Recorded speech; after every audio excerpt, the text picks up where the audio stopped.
வணக்கம். இது உங்கள் ஜாப் 360 தமிழ். நம்ம இந்த வீடியோவில் என்ன பார்க்க போகிறோன்னா, இந்த அறநிலைத்துறையிலேருந்து நோட்டிஃபிகேஷன் ரிலீஸ் பண்ணியிருக்காங்க. இதில் வந்து கிட்டத்தட்ட 200க்கு மேலே ஜாப்ஸ் வேகன்சி கொடுத்துருக்காங்க. இது ஒரு பல்கான ஜாப் வேகன்சி தான். இது கம்ப்ளீட்டாக ஒரு கவர்மெண்ட் ஜாப் தான். அதனால் வந்து எல்லாருமே தாராளமாக அப்ளை பண்ணலாம். இதுக்கான கல்வி தகுதின்றதை பார்த்தோன்னா 10th நமக்கு வந்து ஜாப் வேகன்சி கொடுத்துருக்காங்க. 10th 12th இன்ஜினியரிங் டிப்ளமோ அப்படின்ற எல்லாத்துக்குமே தனித்தனியான ஜாப் நோட்டிஃபிகேஷன் கொடுத்துருக்காங்க. இதுக்கான ஏஜ் லிமிட் பார்த்தோன்னா 18லேருந்து 45 வயது வரைக்கும் இருக்கவங்க அப்ளை பண்ணலாம். அது கூடவே இதுக்கு அப்ளை பண்ணுறதுக்கு எந்த விதமான எக்ஸாம் ஃபீஸுமே கிடையாது. பெண்களுக்கு ஆண்களுக்கு யாருக்குமே எக்ஸாம் ஃபீஸ் கிடையாது.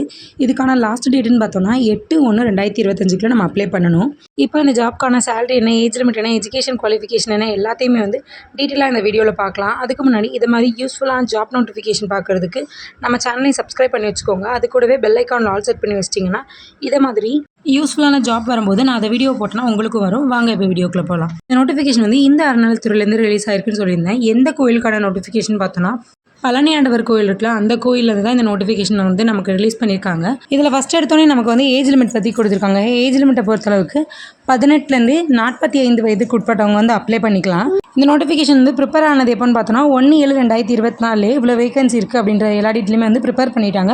ஆனால் நமக்கு ரிலீஸ் பண்ணது எப்போன்னு பார்த்தோன்னா 3/12/2024 இவ்வளோ வேகன்சி வந்து 1/7/2024 படி இத்தனை வேகன்சி வந்து இருக்குது அப்படின்றத கொடுத்துருக்காங்க. நெக்ஸ்ட்டு இதுக்கான காலி பணியிடங்களோட டீட்டெயில்ஸ் பற்றி பார்க்கலாம். இதில் ஃபஸ்ட்டாக நமக்கு இளநிலை உதவியாளர் கொடுத்துருக்காங்க. அதுக்கு டோட்டலாக வந்து 7 பணியிடங்கள் இருக்குது. இதுக்கு நம்ம வந்து கல்வி தகுதியை பொறுத்தளவு 10th வந்து பாஸ் பண்ணியிருந்தால் போதும் அப்படின்றது தான் கொடுத்துருக்காங்க. நெக்ஸ்ட்டு வந்து சீட்டு விற்பனையாளருக்கு 13 பணியிடங்கள் கொடுத்துருக்காங்க. இதுக்குமே வந்து நம்ம 10th முடிச்சிருந்தா போதும். நெக்ஸ்ட்டு கொடுத்துருக்க சத்திரம் காப்பாளருக்கும் அதே கல்வி தகுதி தான் கொடுத்துருக்காங்க. 10th முடிச்சிருந்தா போதும். 16 வேகன்சி. இந்த 3 ஜாப்புக்குமே நமக்கு சேலரி வந்து 18,500லேருந்து 58,600 வரைக்கும் இருக்குன்றதை கொடுத்துருக்காங்க. இது வந்து எஸ்டிமேஷன் தான். நமக்கு வந்து சேலரியை பொறுத்தளவுக்கு நமக்கு அலவன்ஸோடு சேர்த்து எப்படியும் வந்து 25 வந்துடும் ஃபஸ்ட்டு மந்த் சேலரியாகவே.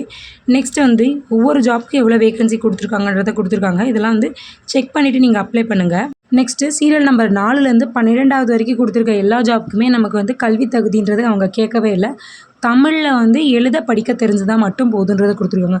ஸோ வந்து கல்வி தகுதி இருந்துமே சில பேர்கிட்ட சர்டிஃபிகேட்ஸ் இருக்காது. அவங்களாம் வந்து இதை யூஸ் பண்ணிக்கலாம். இதில் வந்து நமக்கு எந்த சர்டிஃபிகேட்ஸும் கேட்க மாட்டாங்க. தமிழ் வந்து ரீட் அண்ட் ரைட் பண்ண தெரிஞ்சால் போதும்.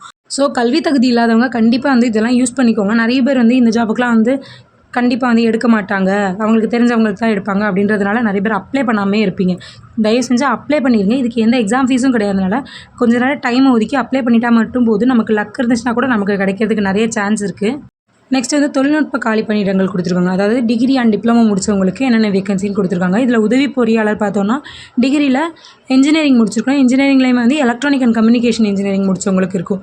இந்த மாதிரி தொழில்நுட்ப பணியிடங்களுக்கு ஸ்டார்டிங்கே வந்து 36,000லேருந்து சேலரி ஸ்டார்ட் ஆகுன்றது கொடுத்துருக்காங்க. அலவன்ஸோடு சேர்த்து நமக்கு எப்படியும் வந்து ஃபஸ்ட் மந்த் சேலரியாகவே 45,000 நமக்கு கிடைக்கும். இந்த தொழில்நுட்ப காலி பணியிடங்களை பொறுத்தளவுக்கு முக்கால்வாசி வந்து டிகிரியில் வந்து இன்ஜினியரிங் அண்ட் வந்து டிப்ளமோக்கு கொடுத்துருவாங்க. சில ஜாப்பில் வந்து நமக்கு பேச்சுலர் டிகிரி முடித்தவங்களுக்குமே ஜாப் இருக்குது. ஸோ அப்ளை பண்ண போகிறவங்க நல்லா நோட்டிஃபிகேஷன் ஒரு தடவை ரீட் பண்ணிவிட்டு அதுக்கப்புறம் அப்ளை பண்ண ஆரம்பிங்க. இந்த நோட்டிஃபிகேஷனுக்கான பிடிஎஃப்மே நான் டிஸ்கிரிப்ஷனில் கொடுத்துட்றேன். அப்படி இல்லைனா நம்மளோட டெலிகிராம் சேனலில் கொடுத்துருவேன். அதனால் ரீட் பண்ணிவிட்டு அப்புறமா அப்ளை பண்ணுங்கள். நெக்ஸ்ட் ஐடி முடித்தவங்களுக்கும் ஜாப் வேகன்சி இருக்குது. அதுக்கப்புறம் டிரைவர் வேகன்சி கொடுத்துருக்காங்க. டிரைவர் வேகன்சிக்கு நமக்கு கல்வி தகுதியை பொறுத்தளவுக்கு 8th கிளியர் பண்ணியிருந்தால் போதும். அது மட்டும் இல்லாமல் டிரைவிங் லைசன்ஸும் வச்சுருக்கணும். அது கூடவே வந்து ஃபஸ்ட் எய்டுக்கான லைசன்ஸும் வச்சுருக்கணுன்றது தான் கொடுத்துருக்காங்க. ஸோ வந்து டிரைவிங் முடித்தவங்க நிறைய பேர் வந்து 10th 8th முடிச்சிருப்பீங்க. அவங்களுமே இதுக்கு வந்து அப்ளை பண்ணிக்கலாம் அப்படின்றது தான் கொடுத்துருக்காங்க. நெக்ஸ்ட் வந்து ஆசிரியர் காலி பணியிடங்கள். இது எல்லாமே வந்து இந்து ரிலிஜனுக்கு சம்மந்தப்பட்டமான படிப்புகள். இதெல்லாம் படிச்சிருந்தவங்க இதுக்கு அப்ளை பண்ணலாம். மற்றபடி ஆசிரியர் பணின்னா நம்ம வந்து பிஎட் முடிச்சுட்டு வருவோம்ல, அது மாதிரி இல்லை. இது ஃபுல் அண்ட் ஃபுல் வந்து ஹிந்து சம்மந்தப்பட்டது இருக்கும். அது மட்டும் இல்லாமல் இந்த ஜாப்புக்கு ஃபுல் அண்ட் ஃபுல் ஒரு ஹிந்துஸ் மட்டும் தான் அப்ளை பண்ண முடியும். கிறிஸ்டின்ஸோ முஸ்லீம்ஸோ யாருமே வந்து அப்ளை பண்ண முடியாது. ஏன்னா வந்து செந்தில் பழனி ஆண்டவர் கோயில் திருக்கோயில் முக்காசி அறநிலைத்துறையினாலே இந்து ஸ்டூடெண்ட்ஸ் மட்டும்தான் அப்ளை பண்ணுற மாதிரி இருக்கும். இப்போ இதுக்கான வேகன்சி டோட்டல் வேகன்சியை பார்த்தோன்னா 296 வேகன்சி கொடுத்துருக்காங்க. இந்த வேகன்சி வந்து கண்டிப்பாக வந்து அதிகரிக்க வாய்ப்பு இருக்குன்றதையும் சொல்லியிருக்காங்க. இதுக்கு அப்ளை பண்ணுறதுக்கான வெப்சைட்டுமே அவங்க கொடுத்துருக்காங்க. அந்த ப்ளூ கலரில் கொடுத்துருக்காங்கல்ல www.palanimurugan.hrce.tn.gov.in இந்த வெப்சைட்லாம் அப்ளை பண்ணிக்கலாம். அதுக்கு மேலே கொடுத்துருக்க www.hrce.tn.government.in இந்த 2 வெப்சைட்லேயுமே நம்ம வந்து அப்ளை பண்ணிக்கலாம். இதில் அப்ளை பண்ணுறது வந்து நம்ம ஆஃப்லைனில் தான் அப்ளை பண்ண முடியும். இந்த வெப்சைட் எதுக்கு கொடுத்துருக்காங்கன்னு பார்த்தோன்னா, இந்த வெப்சைட்டில் தான் போய்ட்டு நம்மளுக்கான அப்ளிகேஷன் ஃபார்மை வந்து நம்ம டவுன்லோட் பண்ணுற மாதிரி இருக்கும். அப்ளிகேஷன் ஃபார்மை டவுன்லோட் பண்ணிவிட்டு அதை ஃபில் பண்ணி அவங்க கொடுத்துருக்க அட்ரஸ்க்கு நம்ம வந்து சென்ட் பண்ணணும். இது சென்ட் பண்ணுறதுக்கான டேட் பார்த்தோன்னா 5/12/2024 8/1/2025 நம்மளுக்கான அப்ளிகேஷன் ஃபார்ம் வந்து அங்கே போய் சென்ட் ஆகிடணும்னு கொடுத்துருக்காங்க. 8/1/2025 அப்புறம் வர அப்ளிகேஷன் ஃபார்ம் எதுவுமே வந்து அவங்க அக்செப்ட் பண்ண மாட்டாங்க. அதுவுமே வந்து 5:45 முன்னாடி அவங்களுக்கு போய் சேரணும் அப்படின்றது தான் கொடுத்துருக்காங்க. நம்ம அப்ளிகேஷன் ஃபார்மை ஃபில் பண்ணி அது கூட கேட்டிருக்க டாக்குமெண்ட்ஸ்லாம் அட்டாச் பண்ணி எந்த அட்ரஸ்க்கு அனுப்பணும்னு பார்த்தோன்னா இணை ஆணையர் செயல் அலுவலர் அருள்மிகு தண்டாயுதபாணி சுவாமி திருக்கோயில் பழனி திண்டுக்கல் மாவட்டம் இந்த அட்ரஸ்க்கு தான் அனுப்பணும். கண்டிப்பாக வந்து பின்கோட் நம்பரையும் சேர்த்து அனுப்புங்க. இது வந்து நம்ம தபால் அல்லது ஸ்பீட் போஸ்ட் மூலமாக தான் அனுப்ப முடியும். கொரியர் யாருமே பண்ணக்கூடாது அப்படின்ட்டு சொல்லியிருக்காங்க. நெக்ஸ்ட்டு இதுக்கு சென்ட் பண்ணுறதுக்கான நிபந்தனைகள் பற்றி கொடுத்துருக்காங்க. அதாவது இன்ஸ்ட்ரக்ஷனை பொறுத்தளவுக்கு இன்ஸ்ட்ரக்ஷனில் விண்ணப்பதாரர் வந்து 18 வயது டு 45 வயதுக்குள்ளே இருக்கணும் அப்படின்றத கொடுத்துருக்காங்க. அதுக்கப்புறம் வந்து இந்து மதத்தை சார்ந்தவராக கண்டிப்பாக இருக்கணும். இதை பற்றி நான் வீடியோவில் ஃபஸ்ட்டே சொல்லிட்டேன். இந்து மதத்தை சேர்ந்தவங்க மட்டும் தான் அப்ளை பண்ண முடியும். கிறிஸ்டின்ஸ் ஆர் முஸ்லீம்ஸ் வேறு எந்த சமூகத்தை சேர்ந்தவங்க வந்து எந்த மதத்தை சேர்ந்தவங்க வந்து அப்ளை பண்ண முடியாதுன்றதை கொடுத்துருக்காங்க. நெக்ஸ்ட்டு ஒவ்வொரு பதவிக்கும் தனித்தனியாக இதில் வந்து நிறைய பதவிக்கு உங்களுக்கு எலிஜிபிள் இருந்தால் கூட ஒவ்வொரு பதவிக்கும் தனித்தனியாக தான் நீங்கள் வந்து தபால் பண்ணணும் அப்படின்றத கொடுத்துருக்காங்க. அது கூடவே வந்து இதுக்கான நோட்டிஃபிகேஷன் எப்போ ரிலீஸ் ஆச்சோ அதுக்கப்புறம் தான் அப்ளை பண்ண ஆரம்பிக்கணும். நிறைய பேர் வந்து 1/7/2024 இந்த நோட்டிஃபிகேஷன் வந்து ப்ரிப்பேர் ஆகிட்டு இது தெரிஞ்சதுக்கப்புறம் உடனே வந்து அப்ளை பண்ணியிருப்பாங்க. இது வந்து சில இன்ஃப்ளூயன்ஸால் சீக்கிரமாக வந்து அப்ளை பண்ணியிருப்பாங்க. அதை மாதிரி அப்ளிகேஷன்லாம் வந்து நிராகரிக்கப்படும்.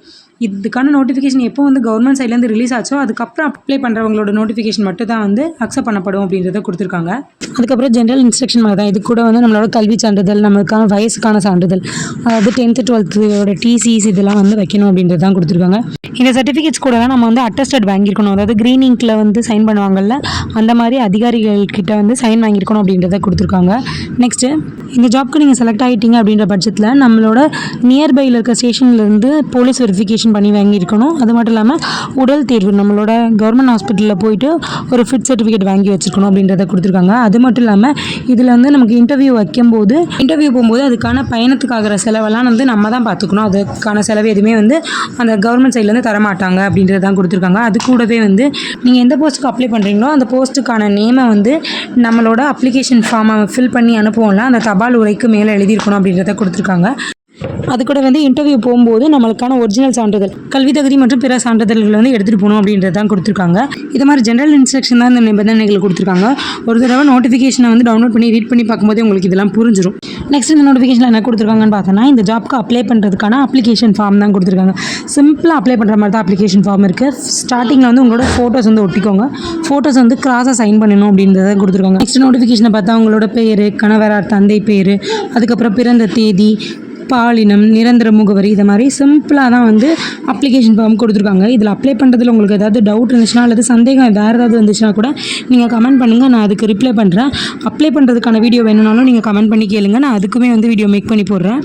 இந்த நோட்டிஃபிகேஷனுக்கான பிடிஎஃப்மே நான் டிஸ்கிரிப்ஷன் பாக்ஸில் கொடுத்துட்றேன். அதை டவுன்லோட் பண்ணி அதில் இருக்கிற அப்ளிகேஷன் ஃபார்ம் வந்து பிரிண்ட் அவுட் எடுத்துக்கோங்க. இந்த நோட்டிஃபிகேஷன் பற்றி உங்களுக்கு வேறு ஏதாவது டவுட் இருந்துச்சுன்னா அதையும் கமெண்ட்டில் கேளுங்க, நான் அதுக்குமே ரிப்ளை பண்ணுறேன். இந்த ஜாப் நோட்டிஃபிகேஷனுக்கு நீங்கள் அப்ளை பண்ணலாலும் இந்த நோட்டிஃபிகேஷன் யாருக்கெல்லாம் யூஸ் ஆகும்னு நினைக்கிறீங்களோ உங்கள் ஃப்ரெண்ட்ஸ் அண்ட் ஃபேமிலி மெம்பர்ஸ் யாராவது இது மாதிரி ஜாப்க்கு வந்து ட்ரை பண்ணிட்டு இருந்தாங்கன்னா இப்போ வந்து 8th 10th முடிச்சுட்டு கவர்மெண்ட் ஜாப்க்கு ட்ரை பண்ணிட்டு இருக்கவங்களுக்கு இந்த மாதிரி வீடியோ வந்து சென்ட் பண்ணி இந்த நோட்டிஃபிகேஷனுக்கு வந்து அப்ளை பண்ண சொல்லுங்கள்.